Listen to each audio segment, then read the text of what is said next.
Thank you.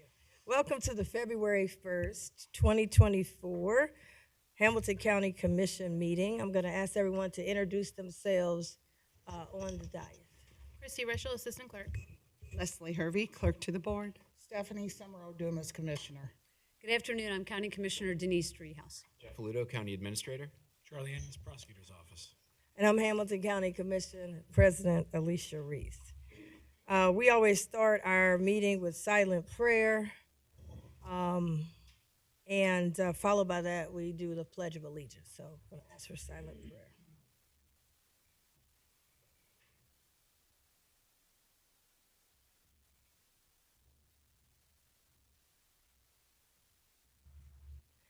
Amen. Please rise for the Pledge of Allegiance. I pledge allegiance to the flag of the United States of America and to the republic for which it stands, one nation, under God, indivisible, with liberty and justice for all.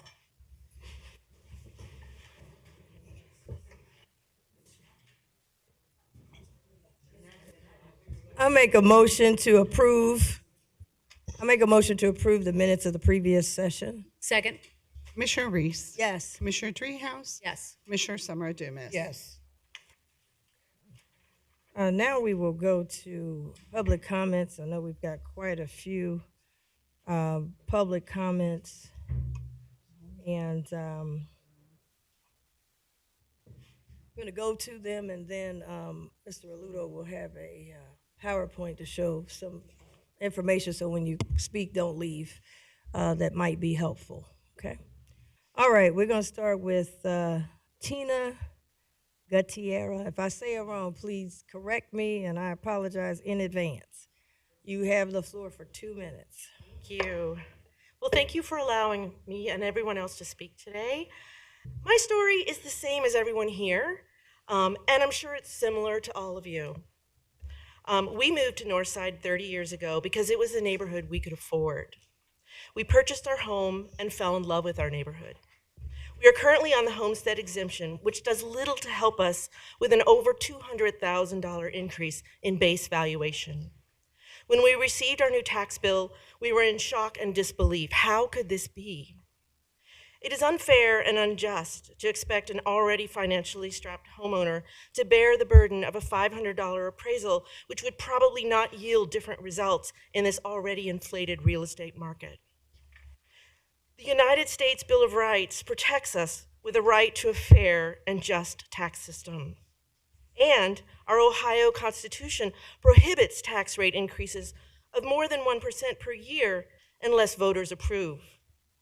The intention of this is to protect homeowners from an unfair and unmanageable increase. In this case, our Constitution has failed us due to the base increase in valuations. The intention, however, of these governing documents remains the same. The tax increase needs to be in alignment with the original intention to protect homeowners from an unjust and unfair increase. I ask that you consider an immediate vote or an immediate stopgap measure to keep our taxes paid from increasing more than 1% and to be in alignment with the intentions of our Ohio Constitution and our United States Bill of Right to Fair Taxations. Thank you. Thank you. Sarah Wolf. Sarah Wolf.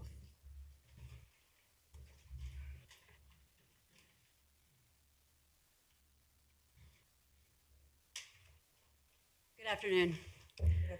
What I have here is a stack of property summaries that we found on the auditor's website, and we think that they are the properties of county officials, city officials, and state representatives, and we cannot find any of them that got anything like the 50%, 60%, 100%, 200% valuation increases, and it doesn't make any sense. Now, for example, my husband and I bought our house less than 5 years ago for $215,000. We saved it from the wrecking ball. I have a public officials here who bought their house less than 5 years ago for $650,000.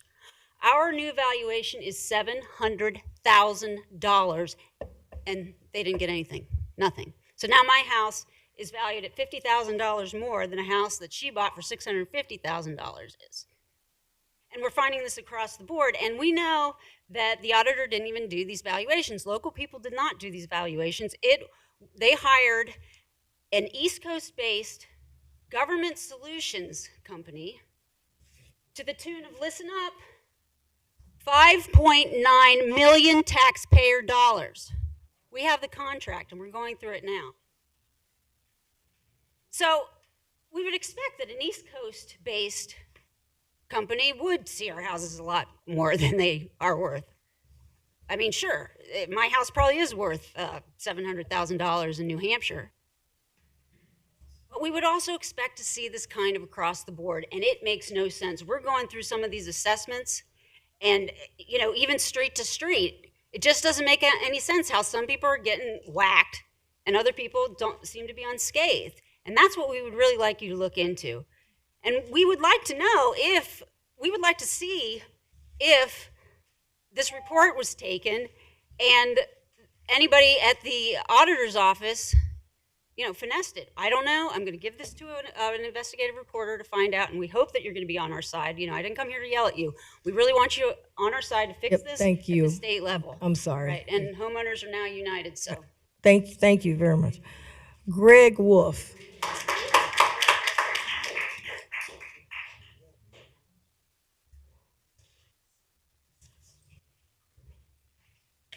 I read the 400-page contract that the assessor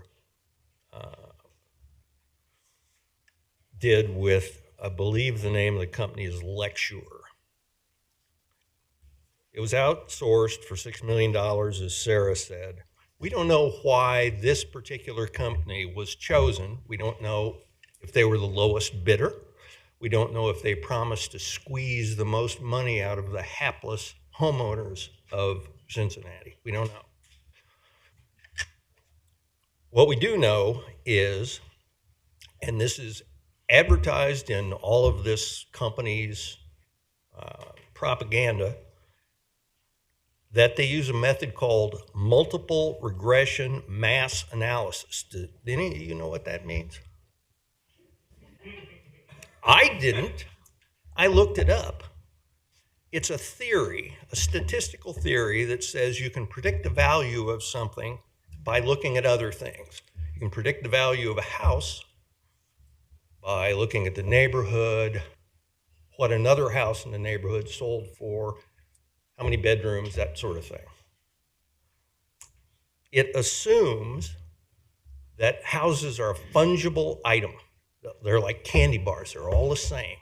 We all know that a house isn't a logical purchase, it's an emotional purchase. You bought a house because it reminded you of your grandmother, or it has nice trees, or it was painted the right color. Are these variables included in this magic computer program that these people have? We don't know. You don't know, I don't know. They don't tell us. What we do know is that the magic program takes one house, doesn't increase the value, the house next door triples. Thank you.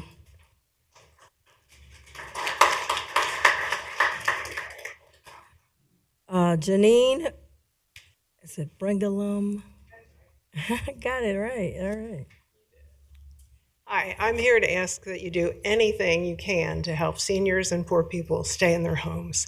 I'm a 78-year-old single mom. I've been in my house for 48 years. My Social Security income is $719. And now I and most of the people in my neighborhood who live are I'm in 4 houses that are all on Social Security, but most of my neighborhood lives paycheck to paycheck, and now we all have to get another $500 together in 2 weeks. I mean, it's just terrifying. And, my house has not been improved. I have Formica countertops. I have a stove from 1976. None of that stuff. Somebody said this is because of flippers, and, this is going to make more houses get flipped. This is going to make people lose their houses. It's just unconscionable in a neighborhood like mine, which is Westwood. Thank you. Thank you. Cassandra Walsh.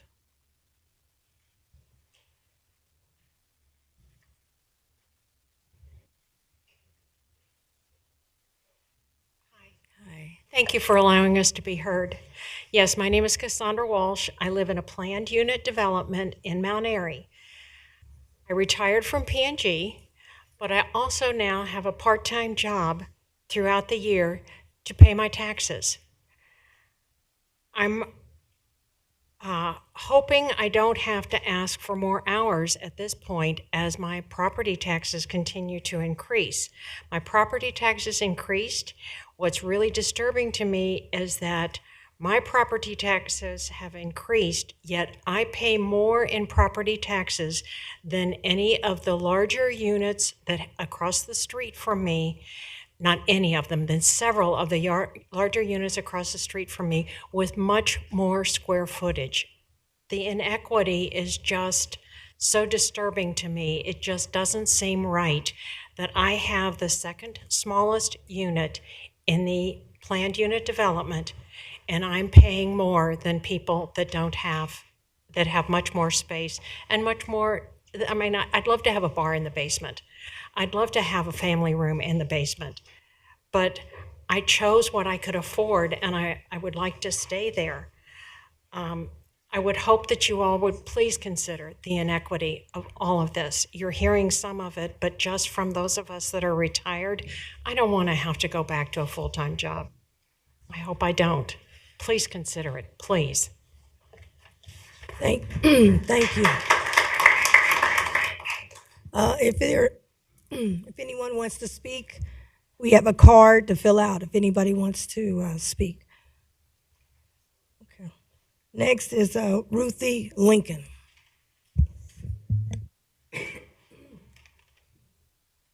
Hello, thanks for listening. I'm a retired teacher from Cincinnati Public Schools. I taught 25 years. I paid off my home 3 years ago, and within a year, it more than doubled my taxes. My taxes are $6,700 a month. I have 2 hip replacements. I have a knee replacement. I'm deaf in 1 ear, and I've had to go out and get a full-time, not a full-time job, but a job to subsidize the tax payment. All I'm trying to do is get a fair deal for everybody. I really feel for everybody. This is really un-American and disrespectful to senior citizens that, you know, I was a teacher. It was hard teaching high school. You know, the kids are bad, whatever. But I just really, I mean, if they could just put a cap on the ceiling of this it's very scary. I'm getting older, you know, I'm 74, and I did not expect this to be my retirement. So I hope you can help out.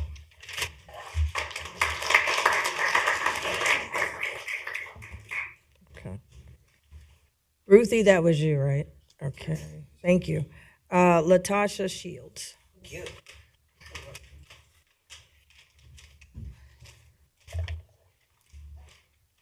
Hi. The floor for two. Well, good evening or good afternoon, everyone. So my name is Latasha Shields.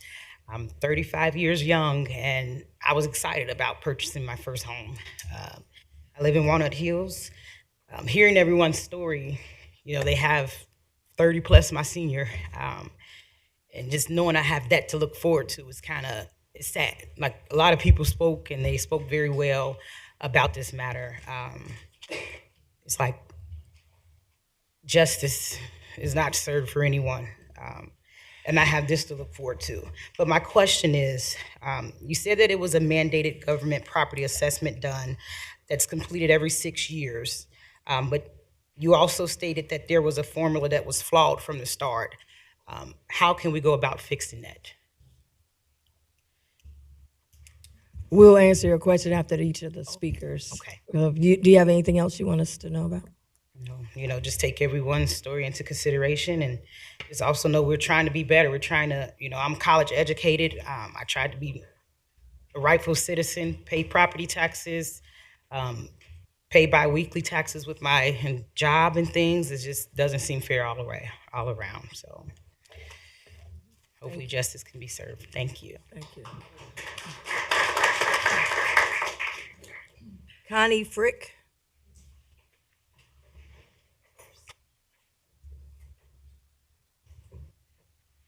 Good afternoon, and thank you all for giving me the opportunity to speak. I've lived in Northside since 1987, and it was a chosen neighborhood because it was one of the few that were integrated and affordable. And I've worked as a social worker for 40 years in mental health, and I can tell you, anecdotally, I can't tell you how many people have said, well, I'm done voting for these levies. A lot of citizens do not get it, and we are going to have some serious levy problems. My biggest issue is on our street, which is not a huge street. I spent several hours, and I found out that 75% of the people in our street have had tax increases greater than ours. Ours went up 62%. I don't doubt Northside's values have gone up over time, but it's almost as if 15, 20 years of betterment have been jammed into this year's taxes. And I know that Ohio was deemed to have an unconstitutional, by the Supreme Court, method of the property tax valuation being the main way we support the schools, and it's got to stop. So part of what I would like to know from the commission is how can we pressure the assembly, and what kind of pressures can we exert to make this stop? Because it's grossly unfair and profoundly un-American. Thank you.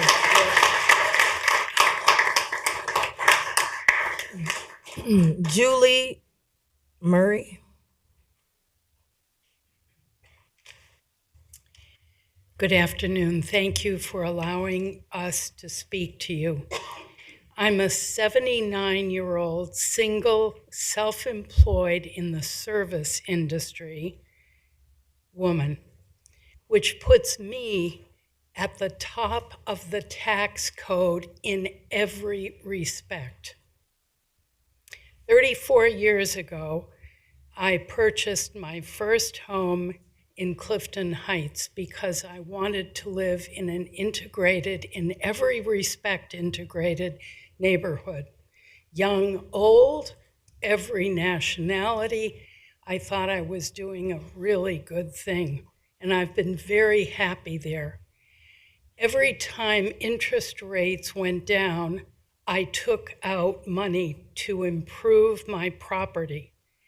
I kept refinancing in order to make my house one of the nicest in the neighborhood, as all the neighbors sold their properties to outside people who are filling them with students against code. I looked into the Homestead Exemption Act and was told, oh, sorry, it expired and you aren't eligible. So all of a sudden, in 1 year, my real estate taxes have risen 33%. I would never be able to rent an apartment in my neighborhood at this point. So I beg you to look at all the facts that the others have taken time to research and reverse this terrible injustice, which will change our city completely if those of us have to move out of the city. Thank you. Chuck Brown. Chuck Brown. If you've just gotten here and you would like to speak, please make sure you fill out a card. Hi, thanks for letting us speak. I guess let me start out by saying I'm not someone who tries to avoid paying taxes. I feel like I recognize the need for us to all chip in to help share the burden of things that government basically provides for us, and I think everyone should pay their fair share. My concern is I live in Northside, and I have my own house, which just went up 135% in my taxes. I also, over the years, have purchased a couple of rental properties in Northside. They've also gone up over 100%. And I have a house that I just sold recently in Bond Hill. That one went up over 200% in the taxes. As a property owner and a landlord, I've always tried to keep my rents affordable for the people that have been in there. I tend to have tenants that stay, for 10, 15 years because I usually don't raise rents on them on a regular basis, and I try to keep it affordable, and most of those people can't afford much of an increase in their rent. I am not sure how I can not increase their rents because this is just a huge increase to my expenses, and I'm going to have to do that. And I just think that we need to recognize how this is going to affect people down the line. The fact that renters aren't going to be able to afford and going to have to move out of neighborhoods because of the amount of rent that they're going to have to pay. So that's one thing. The other thing is I started looking into equity as far as neighborhoods and how much Northside was taxed overall versus others. I have a friend that lives in Mount Lookout.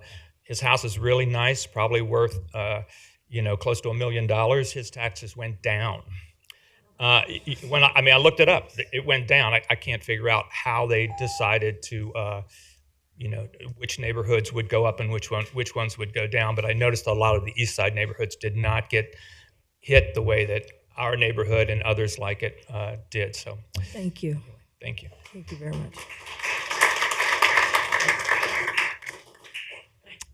Okay, I hope I don't mess this up. Last name is Jones. O'Farrell Jones.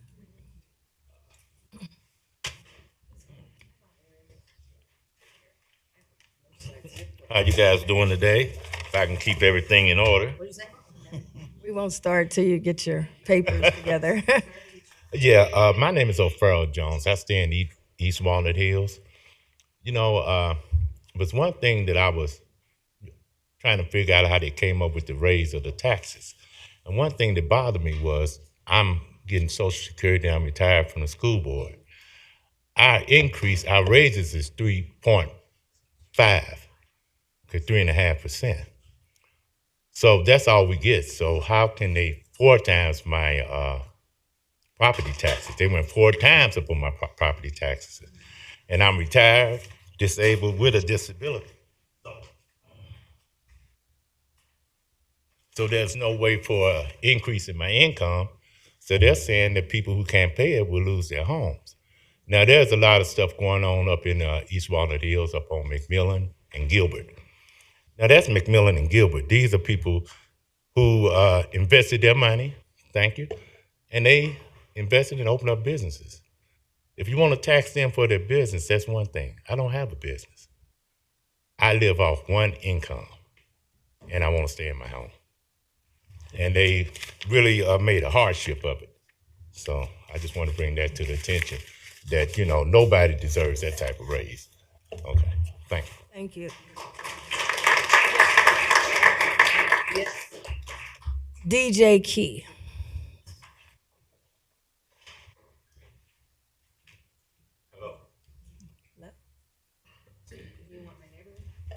The question that I have, the concern that I have is when they determine these taxes. Now I remember getting a letter saying the estimation. It was an estimate.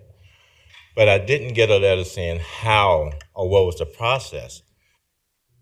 When you're going to tax someone 30% more, but you're not going to show how their property increased in that type of value or that they increased to bring that type of revenue. That part is, I don't remember seeing that. I don't remember seeing the process. They just saying your taxes are now this much higher, but it didn't say anything because of this or because of that. It just said your taxes are this much higher from what I saw. And I could be wrong and I didn't get something else. Then I think of people who live on the street where when individuals moved in, they got a tax abatement, which means they're not going to pay taxes. So basically, to me, what it looks like they're raising taxes on you to pay for the taxes they're not getting from them.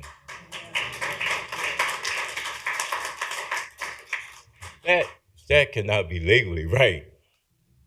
That's kind of, what's the word I don't want to use? That's a little, falls into a little prejudice type of form here. And I know someone said their property tax went up $1,300, $1,300, and they don't have to show you why. They don't have to prove anything. And then some people say Monday they gotta pay these taxes. Now I know I heard a gentleman say I had to move out. I mean, I don't think it's that things happen that quick. You should have a voice somewhere. But honestly, shouldn't have to prove why your taxes are now higher. Thank you. Thank you.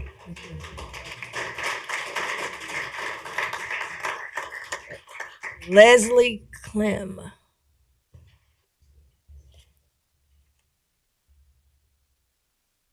Hi, I'm a single daycare provider. My income goes up and down according to how many kids I have. I also am a landlord. All my tenants been loyal for like 10 years. I kept their rent for 10 years, up until about 7 years at $800. I even went down because they were so loyal. I went from $800 to $750. Now I have to move everybody up to $1,100 because insurance for our homeowners is so expensive, and now it's the taxes. Because the first couple months of the year is going to property taxes. I'm only gaining probably 7 months profit out of the year because everything's going to insurance and taxes. Without them, even they don't know if the houses done decline or got better. They just automatically raise everybody's without them checking the house. That's all I had to say. Thank you. Is there anybody out here who wants to speak on this topic of property taxes that has not? Are these property taxes? That's what we need to know. Is this, has anybody wants to talk on property taxes that has not filled out a card? Okay. We're going to start. Mr. Ludo has I guess, some context that might answer some of your questions. Are these property taxes? I'm waiting for It didn't say property tax. It says something else. So make sure it's property tax. Okay, will you go forward, Mr. Aludo? Sure.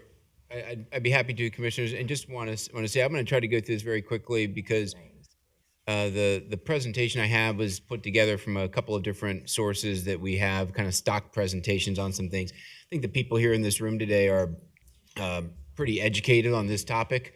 They understand the ins and outs of this, and this presentation I have. I think some of it may be instructive. At the same time, some of it's going to be very remedial for these folks, but I'll go through it very quickly, just so there may be people watching at home that also may have some questions and may not be as educated as folks here on the process. So again, I'll walk through this fairly quickly. Christy, could you tee up the presentation, please?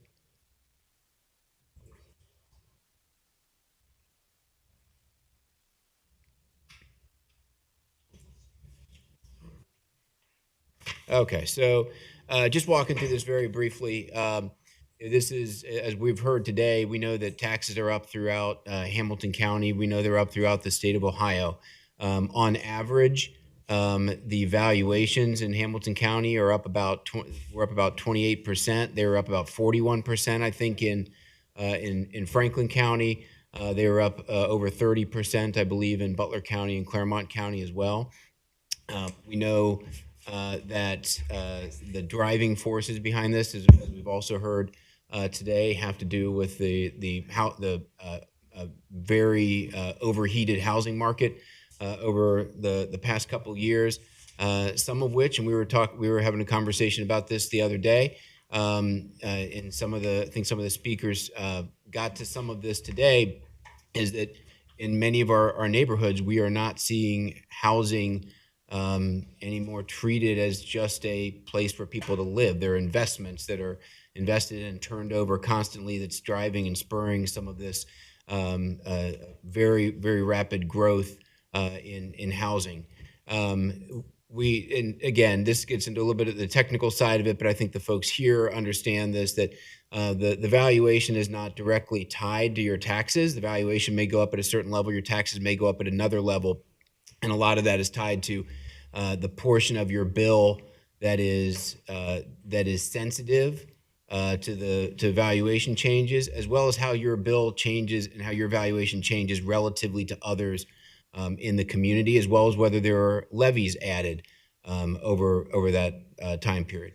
Most often, local school district makes up between 40 and 60% of the bill. So again, this is information kind of thrown together. There's a lot of different topics hit here, and for some reason, I cannot advance the slide. Christy, if I could just tell you, there you go, thank you. Just walk through a couple of examples here. This is just a random example within the city of Cincinnati. The blue is the school district. The city and village is in the red. So you'll see that on most of these, the school district and the city and village combine for between 50% and sometimes even as close to 80% of the total value of someone's tax bill. Christy, could you hit that key? So the next is Norwood, and again, just look at the blue and the red. And there's Green Township just for comparison purposes. Next slide.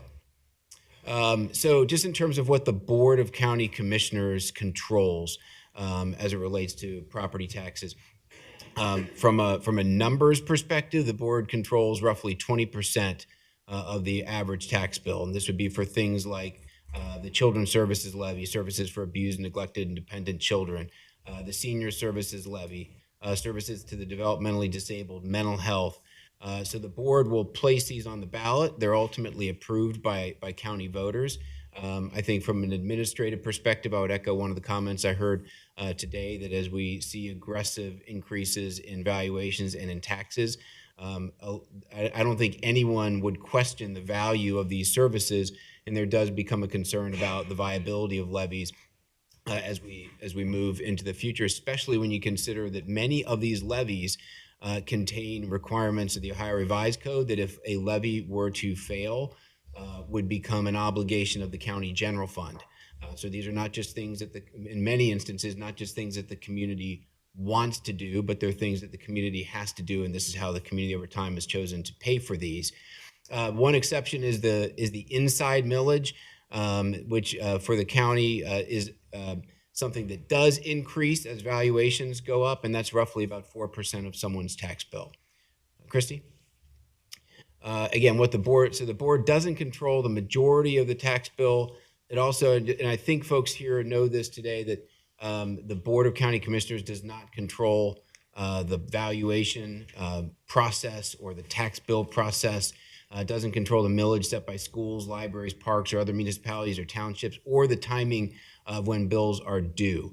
The Ohio Revised Code is very prescriptive in terms of which agencies, which departments at the state and at the county level have authority for certain things. So I say that first in terms of respecting the fact that I think most people probably know that, but also to the effect that, or to the degree that someone is not. I just want to make sure that folks have proper expectations about what the Board of County Commissioners can do as it relates to the tax billing process. Go ahead, Christy. The state tax commissioner, on the other hand, does prescribe administrative rules setting forth the modes, methods, and formulas that local auditor offices are supposed to follow as they go about assessing and valuing property. So it is the county auditor's office that will go out and do these appraisals, but they are most times prescribed, or there are guardrails or frameworks set by the state tax commissioner in terms of how they do that work. There's actually been lawsuits recently filed by some county auditors against the state tax commissioner, attempting to force a bit more local control into that process, and the state has typically prevailed in those situations. There's also legislation. I think we heard some comments about working through the county to the state level and the General Assembly to try to, and let's face it, the taxation system in Ohio, whether it's sales tax, whether it's property taxes, in most instances have their roots in law set a long time ago, and they have not, in many cases, adapted to modern society. The sales tax, we see that all the time in terms of the types of services that are in goods that are taxed, and the property tax. In the case of property taxes, as we talked about before, as we're talking about rapidly increasing taxes without the ability for some type of a circuit break in that, we see that there is room for improvement there as well. Christy? I think everybody here is probably aware of the Board of Revision process. I wanted to make sure folks here are aware of that. The Auditor's Office details how to engage in that challenge process. I do know that at this point in time, I spoke with the Auditor's Office yesterday, there are over 500 cases filed. Last year at this time, there were 50. I think that probably is not a surprise to anybody at the dais or in the audience today. I would encourage folks to go to that website, though, if you are looking to challenge in the Board of Revisions, to make sure you are educated on the process, on what evidence is admissible. And I realize there are some philosophical disputes with the system, et cetera, but in terms of just providing advice on the system that exists right now and how to challenge that, just educate yourself on the process, on what is admissible, what is not.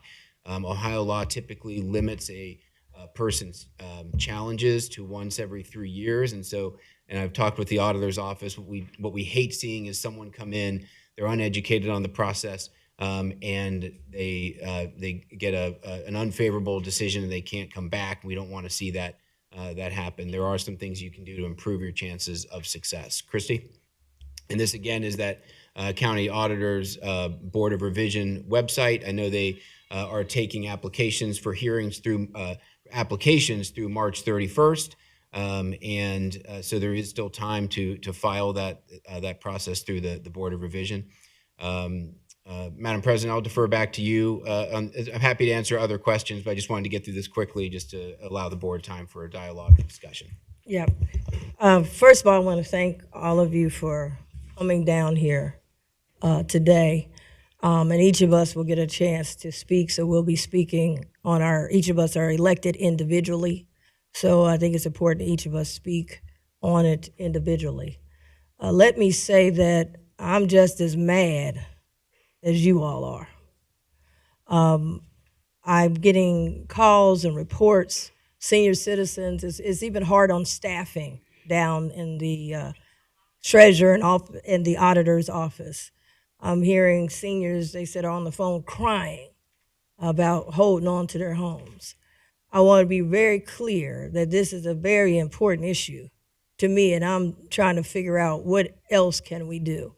Now, as indicated on there, and some of you have spoke about it, this is mandated by the state of Ohio. And so your state legislators, both in the House, the Senate, and the governor, they control this law about having your values reassessed every 6 years and how they are evaluated. As commissioners, we are each individually elected. As the auditor, they're individually elected, and the treasurer is individually elected.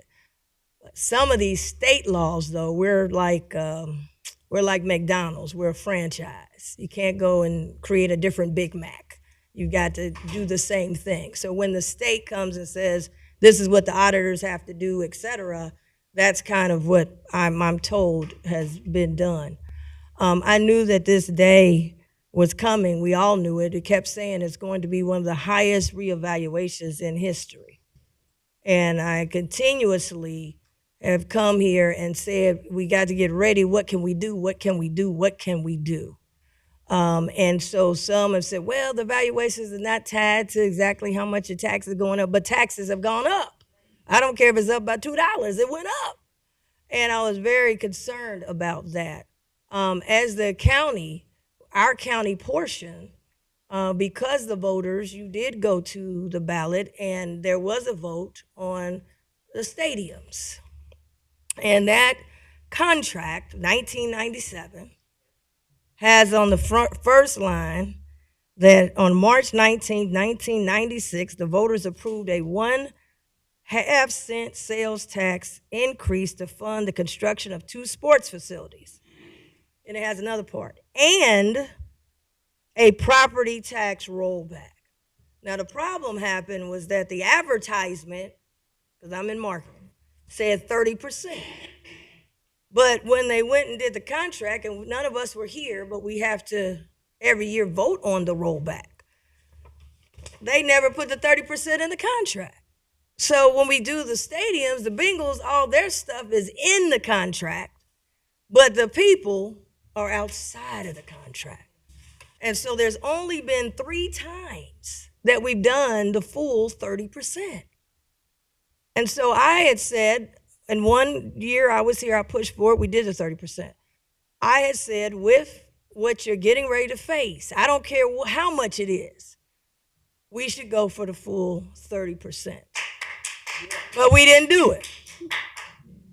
We went for half of that, and we did keep our commitment to the Bengals, and we voted for $39 million for them to be able to do their upgrades. And I presented an option that said, listen, why don't we bond the upgrades and do the full 30%, which would, it's not gonna, say, oh, it's not that much. The point is we should have went to the max. And I still believe that. I wholeheartedly believe it. The second thing that we're on the hook that we're looking at is that you did go to the ballot box and we had the children's levy combined. So you could be one levy and not two. It brought in more money than we had imagined. We didn't even have programs ready for it. We're trying to have some program, but it came in, we got over $100 million that's sitting there. And I put forward and said, well, wait a minute, let's be creative because this is getting ready to hit. Can we take a portion, 30 million of it, give the full rollback? It still leaves us with 70 million to still help the children and still do new programs. And unfortunately, we have not been able to move forward with that. And I'm saying these things because I know that you all can't make every meeting, but that's where I'm at. I want to look at the levy and see if we can do some other things. We have a triage of an issue. We got a long-term problem, which is how do we do this in the future? That has to be at the state level. Got to get a state law passed.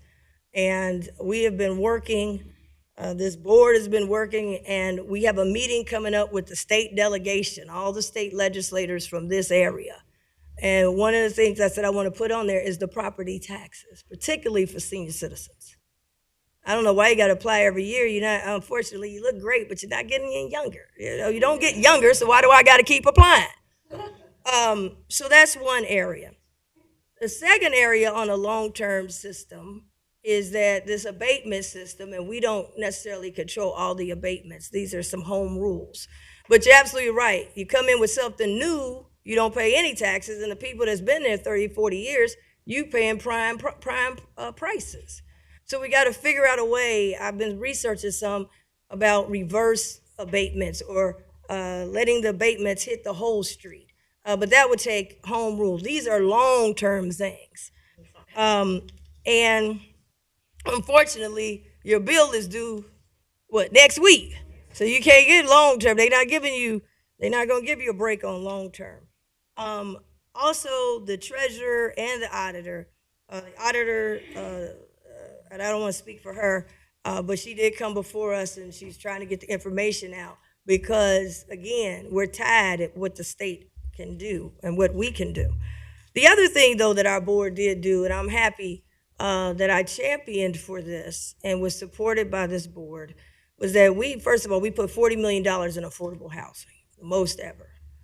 But I knew it was important for people to be able to keep the house they already have. Affordability is getting new houses, but people who got a house, how do we keep it affordable for them? So we put $5 million out of the ARPA money, and we partnered with the Treasurer Office, Jill Schiller, and we have a fund that people have been able to apply and pay their back taxes. And it's been going for about maybe 2 years now. I asked the administrator what's left in that account. And right now we have a little less than $1 million. So that might be able to help somebody, because I'm trying to help anybody that we can. And I don't know if you got that slide up there, they could see some of the resources that we have and we'll provide it. So right now, we got a right now problem. And what we have right now is we have a 513relief.org. We have a little less, about $900,000+ to help people, and you can apply. Now, this is federal money, so there's some federal guidelines, but majority of the people are able to meet those guidelines. Second is we had the Legal Aid Society of Greater Cincinnati come in before us, and they indicated that they have some help right now for people, and they also have someone to help you with the board of revision process. And I'm gonna be honest with you, I didn't really know much about the board of revision. As president now, I get to make some appointments, but I didn't really. This is my first time. What do you have to bring? How do you get there? I just, the administrator just said if you go now, you can't go for 3 more years. I mean, I didn't know all this was going on, but they will be able to help you so that you can do the paperwork properly, and they can get you scheduled. And again, the schedule, you got questions, the Board of Revisions has those options. So these are the options that we have. I believe the Community Action Agency may have some assistance as well. But those are for, like I said, right now, because we got a right now problem, and then we got to fix this problem long term. There was a question of how do we organize with the state legislatures? Well, you got to know who your state legislators are. It's very important. You got the right ones and ask them the right questions.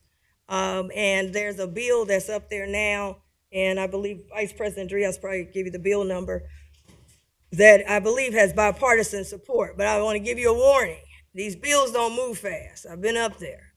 They don't move fast. We've been trying to get a bill. When I first got here, we were trying to get an amendment done. It never moved fast. And what you want to really get on them, if they don't get it done this time, you want an amendment to the budget. That's when they get things passed. When they come up with a bill, it's hard. And I'm going to be honest with you, the legislature is one side in terms of numbers, predominantly Republican. But hey, you've got to talk to them too. And Democrat. Wait. Sir, please. So what I'm saying is you have to talk to both sides is what my point is. You have to talk to both sides, and the people that's in power are the people who can make the decisions. So I think that's very important for someone who asked me, how does it work at the state level? Next is you asked about, I think those were your questions. I think that was your question about who do you talk to? Okay. So my point is you talk to all the state legislators, not just the ones in your district, because this would have to be a statewide vote, and it would have to change around the entire state. And then lastly, one of the things I'm asking our board to do in conjunction maybe with the auditor and the treasurer is that, we're on the same page and maybe sending something. Vice President Driehaus, I believe, asked about sending something to the state on behalf of we may be able to do it as a resolution, but sending something that, we are equally concerned about this on your behalf. So I definitely would support that. So that's our long term, and then we have our short term. And then each of these offices, they have their own staff, they're elected. You can also reach out to their office. You can reach out to the auditor's office. You can reach out to the treasurer's office, and they can be able to also explain to you those issues. So those are the things that we have. Like I said, our board did put $5 million up. We're trying to, we've obviously spent $4 million, and it's helped a lot of people. And that is where we are headed.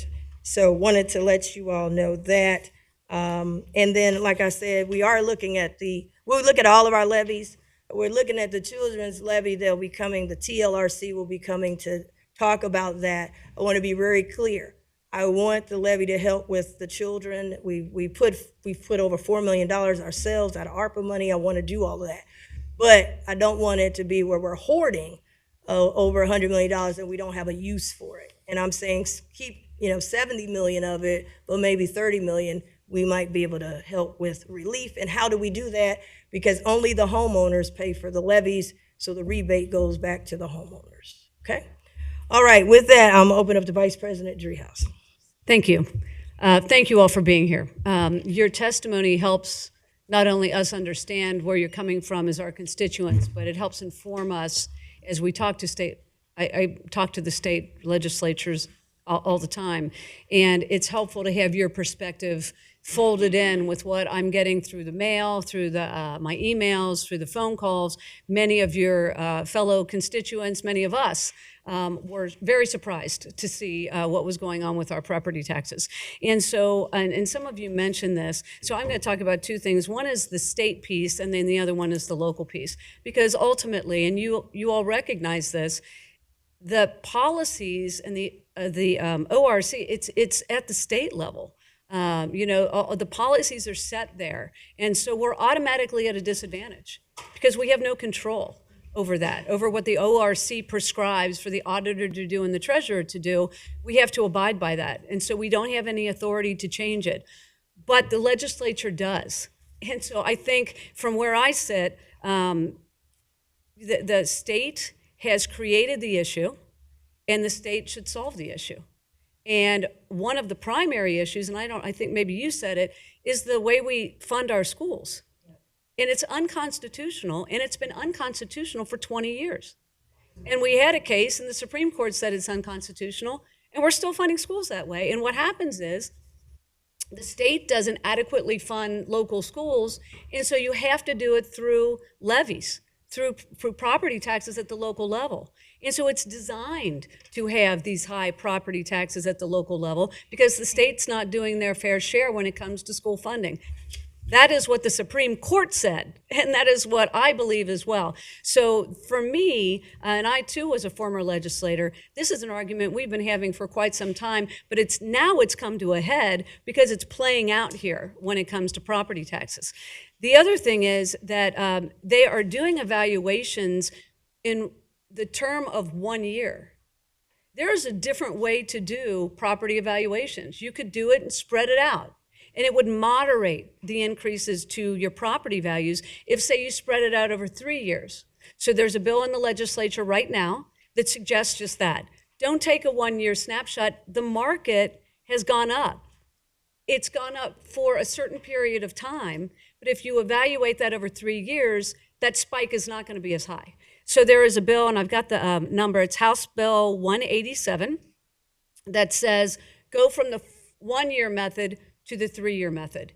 And let's try to moderate what the increase is going to be for property taxes. And then the third thing that's also happening at the state level is, and some of you mentioned this, you're on fixed incomes. You're senior citizens, you're on fixed incomes. It's not like you're bringing in more money as the years go. You're not getting a raise, right? I mean, you're on a fixed income. And so there is some relief that's being proposed. It's another House bill. It's House Bill 263. Dunny Isaacson, who is a local state representative, has authored this bill. It holds property taxes at the previous level for those who qualify. And let me give you an idea of who that is. 65 years or older, lived in the home for at least 2 years. Income must be $50,000 or less. The home value has to be less than $500,000. So it gives some relief to a population that is especially challenged by these increases. So there's another alternative to try to make change at the state level. But I just want to say, I share your frustration. I was a state rep for 8 years. I share your frustration. It's not reasonable to expect people to be able to pay this kind of increase on property taxes. And it felt sudden. I mean, we've talked about it for a couple of months, but it feels sudden. And, you haven't been able to adjust to it. And I'm not sure how we do adjust to it. So that's the state level. And as I said, they are the ones really controlling this process. So and I think Jeff highlighted this too, and I'm not trying to pass the buck. It is what it is. This is dictated by the ORC, and we don't have control over the ORC. What we do have control over is what the county's response can be to those of you that have come in. And as I said, we've been hearing about this now for about a month, as to the challenges and the real suffering that's happening in the community. So, and Commissioner Reese mentioned a couple of these things. I'm just going to mention them again. So we as a commission had the advantage with the ARPA dollars, the federal money that came our way after COVID, and some of that money went towards relief. A lot of it went to rent relief, some of it went to mortgage relief. And we have about $1 million left in that fund. And so I would encourage you to look at that fund for assistance if you qualify. But the other thing we're doing is evaluating where those ARPA dollars are now. We had $158 million. This was a while back, and we designated that to emergent needs and then to housing and mental health and some of the other needs in the community.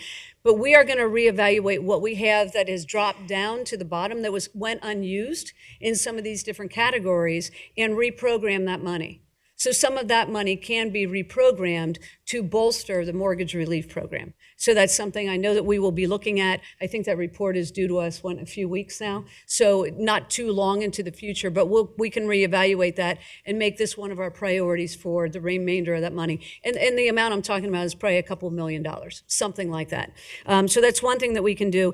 The other thing that we have done is support legal aid and other organizations in this community that help homeowners in situations like this. So whether it's a reappraisal of your property, so that you can go make your case to the Board of Revisions. Maybe it's legal assistance in figuring out how to navigate that process. We have helped legal aid in the past in this space, and we are doing that again here. And again, this reevaluation of the ARPA money can be used for that purpose as well. So things that we're kicking around as a commission to try to be helpful. It would require people to get into the Board of Revision process. If you want to argue your value, there is a process for that, and Jeff referred to it, but we can help with that through the financing that we're giving to legal aid. So that's primarily where the problem lies from where I sit, and what we can do here at the local level, knowing that it's measured, right? It's limited. And so the other thing, and Commissioner Reese mentioned this too, is we can advocate for you, for everybody in this county, 830,000 people that are impacted by this, and advocate to the legislature as a 3-member county commission here to say, no, this is not fair. We do not agree to the process. We think there are ways you can rectify the situation. It is incumbent on you to respond to your constituencies throughout the state of Ohio. I have talked to some other county commissioners in other metro counties, and they are also trying to figure out, what we can do because we're limited. But if with one voice we went and said, we need change, then that's something we can do. And I think there is an impact that can be had there, Republican or Democrat, to all the legislators. We are advocating for our constituents, for you guys, for our residents. And so I will bring that forward. I will get something together. I am trying to figure out what other places are doing so we don't miss on any opportunities, but I can try to get that together for next week for a vote on Thursday to put a resolution in front of the board. So that's all I have. I once again just want to thank you for coming in. It is really very helpful for us to hear of your experience. Thank you. Commissioner Dumas. Thank you. Thank you so much for coming out and giving your comments and concerns. I am directly impacted by this increase. I own a home, so I certainly am there with you and trying to figure out what's going on, what we can do, what immediate solutions we can give you guys. So I think we're giving the state too much credit, thinking that they had a human rationale for making these decisions as they raised these property taxes. And obviously they didn't even, they had a assessment that they did, and they looked at the numbers, and that's what they did. But where did the human rationale come from, that the impact that this would have on our people? So I've also looked at solutions. Of our 836,000 people we have in Hamilton County, 59% are households that we need to help. I also thought about, and I talked to Jeff about, there are some foster homes, adoptive homes that house our children that we have to figure out how to help them, because they will lose their facility or their home because they cannot afford it. So I'm also looking at that area. I just want to clarify a few things. I keep hearing about the 30%, and I don't want the rebate, and I don't want people to think we could have reduced your property tax by 30%. That's not true. It was a 30% rebate of sales tax collections on $100,000 worth of property, which would have indicated about $66. But we decided as a board to give a 12.5% rebate of sales tax collection on a $100,000 property, which ended up being $28.65. And the rationale for that is because we want to be able to pay for basic services. We want to maintain our reserve, and that's why we did not go with the 30%. But I also like to say, it keeps being brought up about the children's service levy. I will not agree with taking money out of children's service levy. It's very clear that the children's service levy is to be used for children. So I wanted to make that statement, even though we can use some of the money, hopefully, for the entities that are housing children. A couple other things. I've looked at ARPA also. I won't be repetitive with that. We have lobbyists in Columbus, and we need to make some noise. We said we're going to write a letter, but we need to have our lobbyists speak out right now. Stop whatever you're doing, whatever item we said is priority, this is priority, and speak out in the Columbus and look at all options. Another option I thought about was appraisals. If you decide to go to the Board of Revision, it's very important that you try to get an appraisal before you go. If you can't afford that, I've asked our administrator to look at our possibility of helping pay for some of those appraisals. So this is, I think somebody used the word unconscionable. It definitely is unconscionable. And we have to make this, in my opinion, our top priority for the people of Hamilton County. And I believe there's some people on Zoom about the property tax too. Yes, we have one person on Zoom, Amy Boyne. Can you hear us, Amy? I am. Thanks for having me. And my thoughts and comments are a little disorganized. I'm a server in East Walnut Hills. My son is disabled. I benefit from Hamilton County DDS services.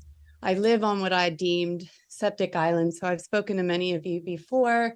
It's kind of a convoluted and that's, separate from property taxes. It's why I want to dispute ours. But I'm a waitress and I saw this coming. I saw from friends in real estate who said, the market is hot, hot, hot, to people being, and including my husband and myself, to offset medical and credit card debt. We were able to refinance at a low interest rate. We were a countrywide property owner, but I live with neighbors that are disabled, and I heard you mention there are opportunities and grants, but like Oak Hills, for example, the school district of residence I'm in, they only survived the deficit they had and without the levy passing because of COVID funds, and those COVID funds are gone and nobody's going to pass a levy now.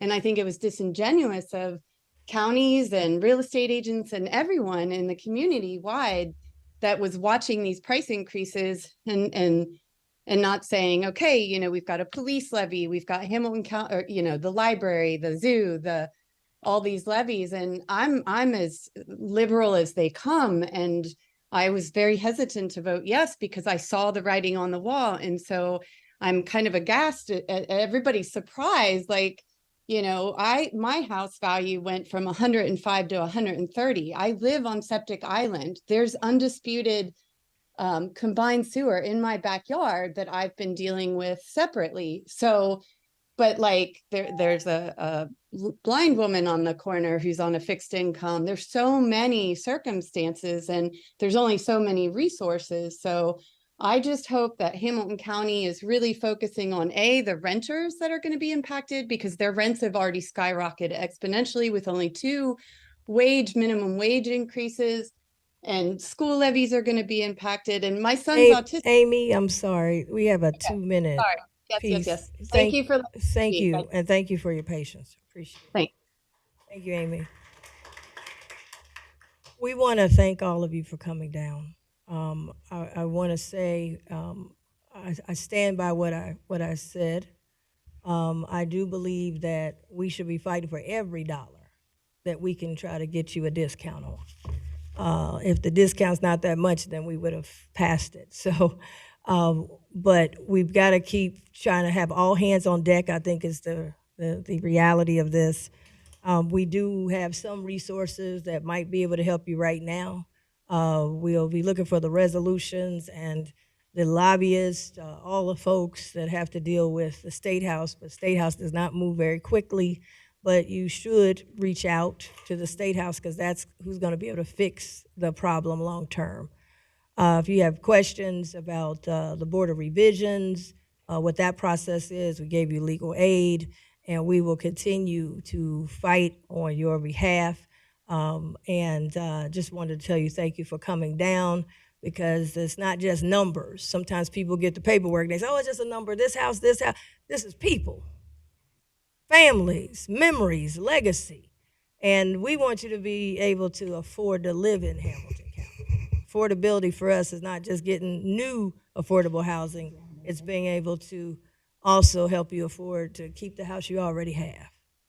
So thank you all very much for coming down, and we'll be having some other things, and we hope that some of those resources can help you moving forward. Thank you very much.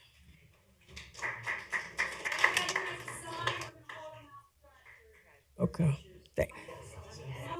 We can't take, we're in session now, so we can't take questions. But if you get with my chief of staff, he's somewhere, he's got his hand up. He can get that question, we'll get back to you with the answer. Okay, thank you very much. Next, we got Joanne Freeman on the line. You have the floor for 2 minutes. Hello, can you hear me? Yes, we can. I can't hear you with all these Okay. people. I can't hear you. Okay, I'm also hoping to find relief Can you with keep property it? taxes. Oh, you're welcome. Can you all keep it down as And you go I- out? Shh, keep it down on your way I out. see that I've been Thank you. I've been stopped from speaking Okay, in front of everyone. Keep it This down was on a your way out. tactic Thank to keep me from being able to speak to the people there today. But last week I did share that I was bullied by Lincoln Hold Ware. on 1 second. Can y'all keep it down on your way up? Thank you. Keep it down on the way up. News, please keep it down. How you doing? Keep it on the way. We're in session right now. How you doing? Okay. Okay, go ahead. So I And think that will it's- start the time now. Yeah. I think it's inappropriate that I have to speak over a crowd of people and everyone else had an opportunity. But we all know that it's because I'm sharing information about Alicia Reese, who is a member, has a member on the Black Music Walk of Fame, Lincoln Ware, who bullied me last week. So for the record, I sent questions to the county in regards to the Black Music Walk of Fame, and for that, I was bullied. The county's reply to my request confirmed that the $24 million county expenditure operates with a selection committee that has no charter, no policies, no guidelines or procedures, no code of ethics for its members, no meeting minutes. It sounds like a bunch of friends kind of hanging out and making millions or $1 million decisions with no accountability. I was directed to the website where I found no list of qualifications or applications to join the selection group. I see no inclusion of the other two commissioners. So there's no transparency, no collaboration, no democracy, but lots of individualism displayed by the self-proclaimed founder, Alicia Reese. Last week, Alicia said everything is public. Well, my email was not. According to Ohio Revised Code, as it pertains to records, my email was included in that. And therefore, my leaked email to the radio station was subject to the county's record request process, which he did not follow. So someone gave him my email.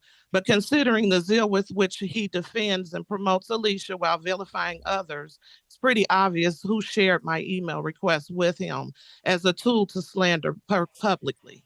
This also feels very unethical and inappropriate from a county leader. So county prosecutor and administrator, I'm asking that you conduct an internal investigation and let me know your results. Thank you. Thank you, and I like the record also to show it's Commissioner Dumas's sister. I don't want, I just wanted to be transparent with everything. No, that's because inappropriate. those attacks seem a little interesting. Okay, going to the agenda. Totally inappropriate. Going to the. Totally inappropriate. Out of order. Totally inappropriate. Out of order. Going to the agenda. First She's item. a taxpayer. First item and she on the lives in agenda. Hamilton No County. problem. That was unnecessary. That's no problem, but we need to. Oh, it's a problem. Okay, now we will go to our agenda. We have a consent agenda, Mr. Aludo. Thank you, Commissioners. Well, actually, there's a by-leave agenda. First, you want to do consent and then into by-leave? Oh, yeah, let's go to the by leave. And I didn't know if there's comments and motions. I don't know that I have comments. We have a by leave. You want to go to by-leaves first? So the by leave, then we'll have comments. We'll open it up.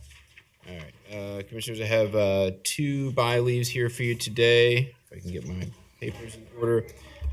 First by-leave relates, that's our executive sessions, sorry.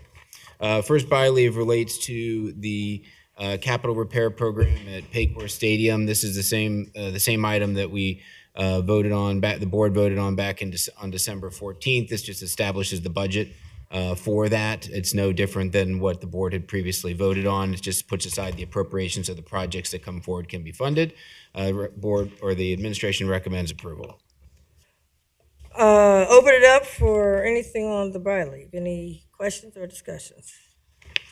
That's by leave one. Correct. I make a motion to approve by leave one. Second.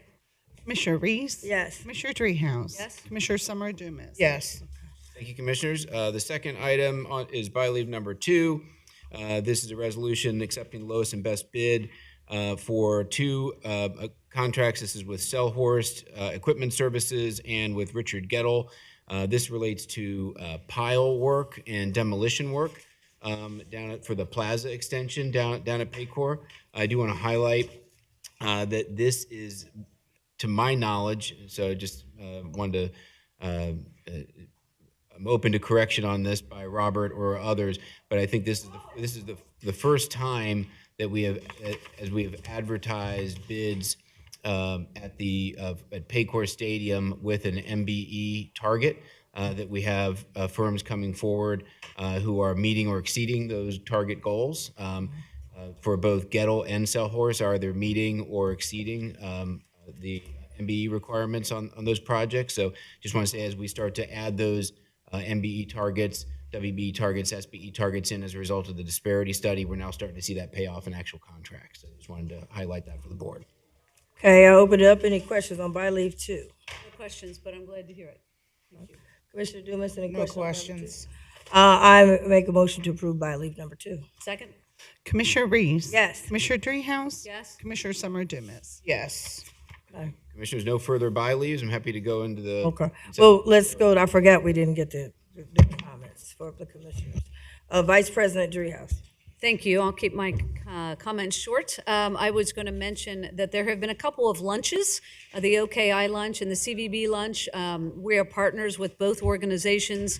They are good partners to us, and I know we were represented at those events. Just wanted to congratulate them on successful events. Also, the three of us participated in the Xavier Women in Politics Night. One of my interns, Morgan, was the organizer. She is the president of that organization. That was their first event that they've hosted, and I just want to congratulate her on a spectacular event. There were lots of people there. There were lots of elected women there, and I thought it was a lot of fun, and I hope they gained some knowledge about what our jobs are and what it means to be an elected official in Hamilton County and in the city of Cincinnati.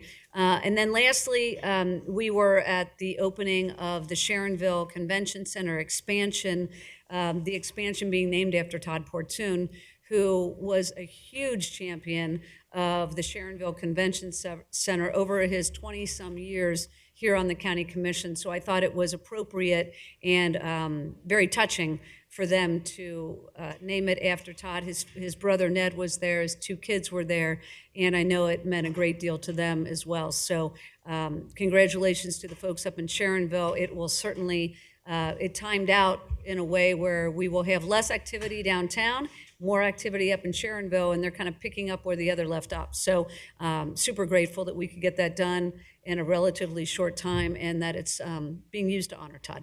Thank you.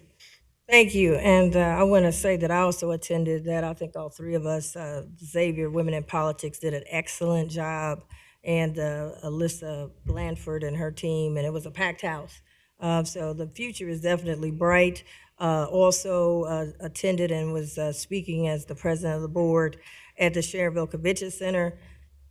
and like you said, Todd Pertune's family was there, and we definitely needed the 40,000 additional square feet.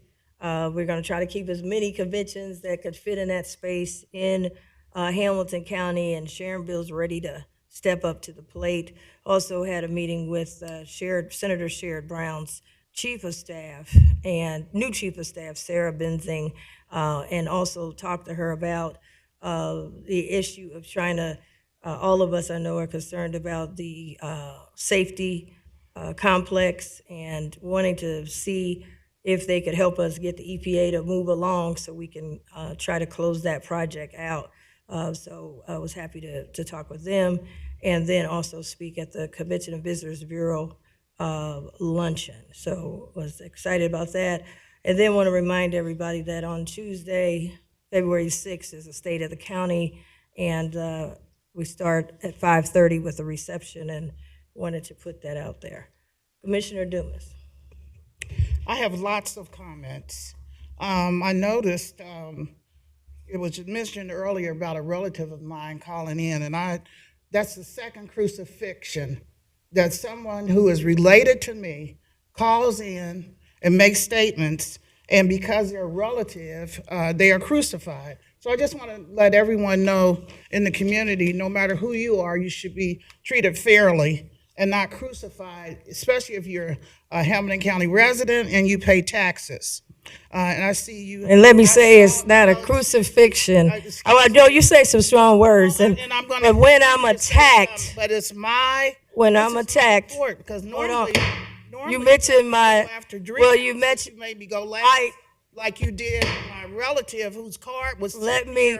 All property taxes. You ignored it. We took everybody that had the word property taxes on it, and ever since you always came go out to and Zoom attacked first. every time today because you saw her no, name. I didn't see her. So yes, you did. Order. So it's not. I got the. I got the gavel. You order. Give some order. I'm giving order now. Okay. Until you order right now. Order and some now transparency and equal treatment, and I'm not gonna have it. That means nothing to me. Did I say order? So I'm going to ask. When you were the president, I gave you. The card sat here through all of those people. We always go to Zoom first, and we didn't. The card says not property taxes. We always go to Zoom first. If you can investigate that, and you can also investigate the crucifixion of my relatives when they call in, I would appreciate it. So I'm going to move. These organized attacks need to stop. We got people. Order of business is. And you are not the president. Hold it's up my one turn, second. though. That's the question of the prosecutor. And he didn't. And I'm answering. Answer from him. Well, I'm answering the question. But you reported before me, and you always take me. I'm running the meeting. So you're gonna try to crucify me too? That's not going to happen.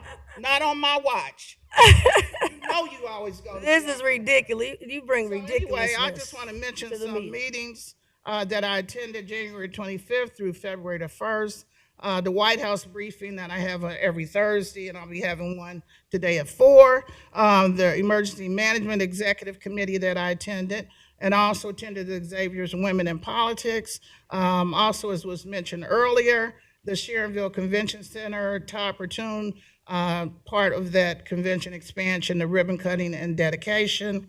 I met with Sarah Benzing and Joyce Powdrill from Senator Brown's office, and I brought up about Hillcrest and how maybe they can talk to the governor about increasing funding, because the governor is adamant about putting juveniles in smaller facilities and closer to home, and that's exactly what Hillcrest would do. And I also attended Visit Cincy annual meeting and luncheon, which was awesome, received the Spirit Award. So I thank them for that. In addition, today is February the 1st, which is the first day of Black History Month.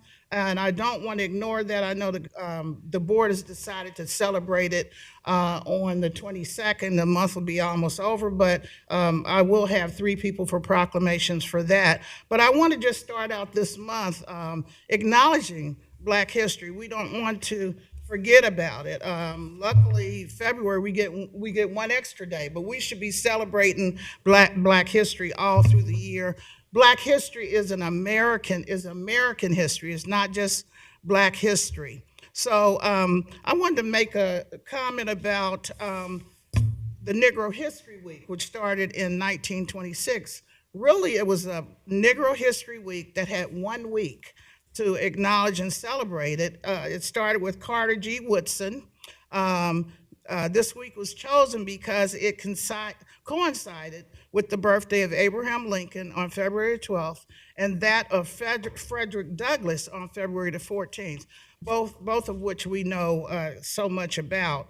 The first Negro History Week was met with a lukewarm response, and also, this is what you should know, throughout the 1930s, the Negro History Week countered the growing myth of the South. It said that slavery was a lost cause, but they argued that enslaved people had been well treated and that the Civil War was a war of northern aggression and that Black people had been treated better off under slavery, Woodson wrote. And that's one reason why he went forward to try to make it more than just a week. When you control a man's thinking, you do not have to worry about his actions. So how can slavery be the best thing that happened? So you see I have my chains on today. I thought about it because it's the first day of Black History Month.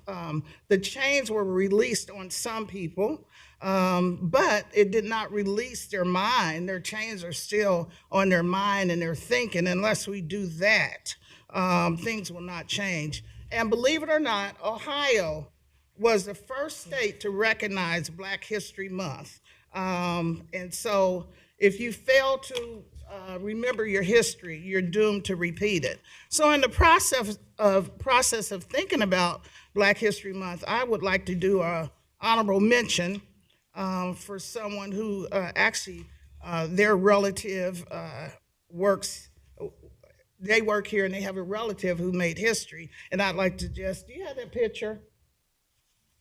Sarah Jane McConnell was one of four Blacks who were chosen to attend Georgetown, Kentucky College in 1955. Prior to that time, any person of color was legally not permitted to be taught in white schools due to the Day Law. In 1954, this law was overturned, which allowed these four exceptional students to attend Georgetown College, with one of those being Sarah Jane McConnell. Would you like to just come up? Come up. You can come up. This is actually Alice Bledsoe's mom, and I didn't know it. I just happened to hear it. Sarah did not complete her degree as one professor would not give her the passing grade that was needed and deserved due to her color. Sarah was one class away from obtaining her degree. White in Kentucky, Sarah sang and played across the state, as well as forming a choir named the 100 Voices. They sang and traveled until she moved into Cincinnati, where she continued playing music, singing, and inspiring others to do their best. Sarah transitioned from this earth on January 16th, 2022. She had 3 children, Odessa Bledsoe, Walter Bledsoe, and Alice Bledsoe. So I just happened to hear about it, and I thought during the week, each Thursday, possibly, I'll try to just do an honorable mention of those who have made history, even though our official day is on the 22nd. And I thank you for indirectly letting me know, and I wanted to acknowledge, and that's where her picture was. That's your beautiful mom, so thank you. Okay, and lastly about Black History Month, I'm just really excited and very proud of being the first African American on the Hamilton County Commission, and you'll hear that over and over again because of my pride. In 223 years of having the commission, I was the first one, which made me a trailblazer. And a trailblazer is a person who paves the way for others to come forward, and I'm hoping that we can have some trailblazers that will be presented during this month for Black History Month, and that's all I have. Thank you. Jeff, you want to go through the consent agenda? Commissioners, Consent agenda today, we have, it's a pretty short consent agenda. First item on here, item number 1, is a resolution number P014-24, accepting the purchase orders of the county and authorizing their execution and release. I believe the main ones on here, I believe this is our CAGIS consortium fee through the engineer and youth mentoring services through juvenile court. We also have item number 2 is a resolution authorizing an agreement between Train and the Board of Hamilton County Commissioners for the replacement of a water chiller. I believe this is at 800 Broadway. We have item number 3, which is a resolution P016-24. This is also an agreement with Train regarding replacement of rooftop air conditioning units at the Todd B. Portune facility for $429,575. I'm sorry, I failed to mention the dollar amount on item number 2 for the water chiller at 800. That was $599,417. Item number 4, we have a resolution accepting a credit card sales tax for the Hamilton County Auditor at $17.05. Item number 5, we have a resolution authorizing the award of ITB 113-23. This relates to the renovation of the patrol headquarters for their academy building repurposing project at $224,800, and that's with John P. Tumlin and Sons Limited. We have several JFS items. We have an item with Modern Health Labs, $250,000 for substance abuse screening services. We have an item, an agreement with ENA Inc. doing business as NECO. This is for residential treatment services at $400,000. We have a single source contract with Marie's House and Job and Family Services for $100,000. This is for group home services. Item number 9 is an agreement between Hamilton County Domestic Relations and Job and Family Services. This is for 4D magistrate hearings. This is compensation for Domestic Relations Court holding child support enforcement order hearings at $213,970. Item number 10 is a similar type of contract. This is an agreement with between JFS and the Hamilton County Sheriff's Office for the delivery of genetic testing notices in child support cases and serving of warrants in 4D cases at $1.227 million. Item number 11 is a resolution authorizing the use of credit cards by the County Veteran Services Commission and providing guidelines for the use, $6,510 over the course of the year. That's your consent agenda, Commissioners. Administration recommends approval. Okay, I open it up. Any questions or comments on the consent agenda? Commissioner Dumas? No questions. I make a motion to approve items 1 through 11. Second? Commissioner Reese? Yes. Commissioner Dreehouse? Yes. Commissioner Summer Dumas? Yes. Mr. Aludo, before we go into, I know we got executive session, I wanted to ask the question or get back with us regarding, I saw that the Detroit Lions and their Ford Stadium, they had a watch party for the AFC or whatever, the championship they had. And I had proposed a watch party in our stadium. And we were said we couldn't do it, it couldn't be done. I'd like to get something back on that because I don't think that was right for our fans. And they got exactly what I thought. They went to Detroit, showed the fans, they were in the stadium, all of that. So I'd like to find out why we couldn't do ours. And I know when we went to the Super Bowl, as you can see, we introduced it. And then the Lions, they said yes against the 49ers in their stadium. And then in our stadium, it says it's nixed by officials. So I want to find that out because I got a lot of people that hit me up because this idea came from citizens in Hamilton County. And they were hitting me up like crazy, like why was that? So I would ask you to look into that. And then lastly, I just want to say, as president of the commission, we run it by Robert's Rules of Order. And I know we had a lot of people come down, and I know that there was some issue with me being the president. But I want to say I have never. I might argue issues, but I've never had to organize attacks. And so all I'm saying is if you say something, you attack me, my character, I'm gonna have to say something back if it's not true to my character. But I hope we can move on from the presidency vote, because I didn't do it. I don't think, I looked at some tapes, and the others that came before me did not go through this. I've never had anybody associated with me trying to send stuff out on commissioners to be and looked into and those kinds. I've never done that. And so I want to be able to move on, because these property taxes is killing people. I want to get back to the issues. I don't mind debating on issues, but the character tax and those kind of things, I just can't do it. And I am the president, and I got to run this meeting, and we're running it with Robert's Rules of Orders. But these organized attacks and all that, we can't do that. It doesn't move the county forward. I'm trying to move us forward. We had all these people talking about their taxes, losing their houses today. That's what they came down here for. They about to lose their house. So I want to be on record. If you don't like me, fine. I didn't come down here to be BFFs. We came down here to do a job. But all of this organized attacks, I mean, we just got to stop it. It started with the organization meeting.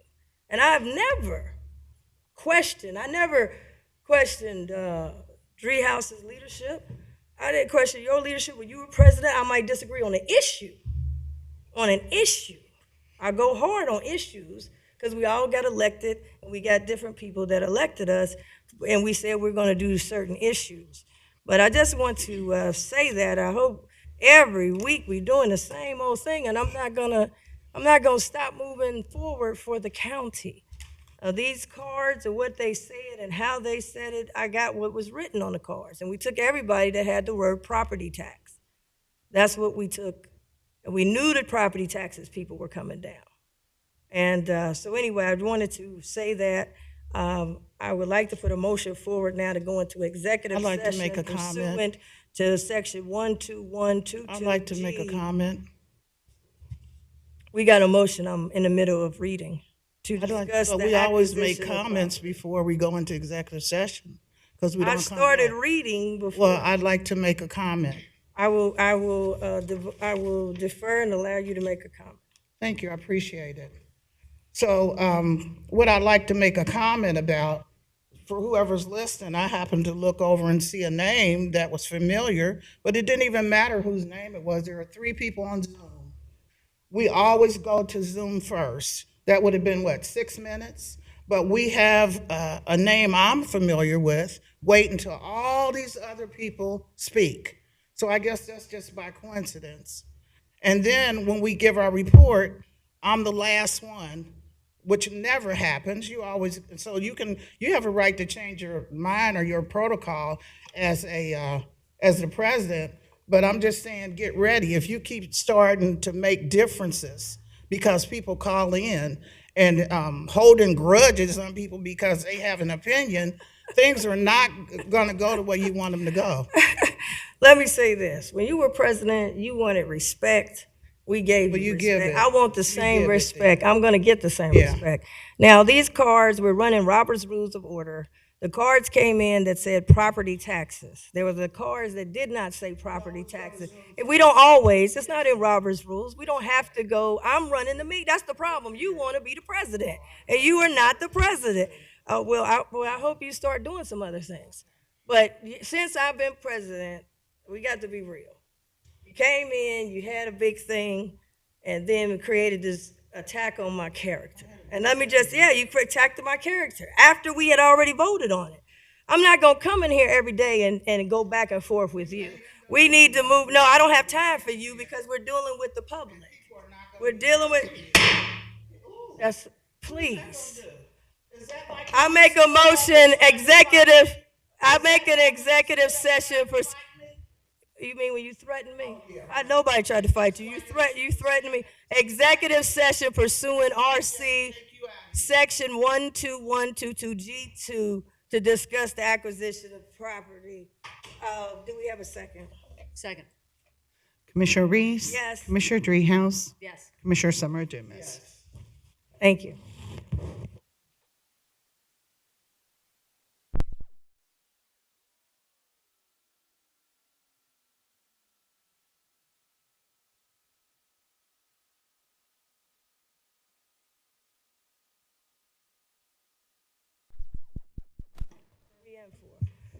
I make a motion to go into an executive session.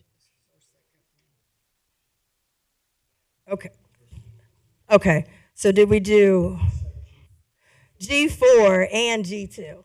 I'm sorry, I had an old one. Who's second? I will second. Commissioner Reese? Yes. Commissioner Dreehouse? Yes. Commissioner Summer Dumas?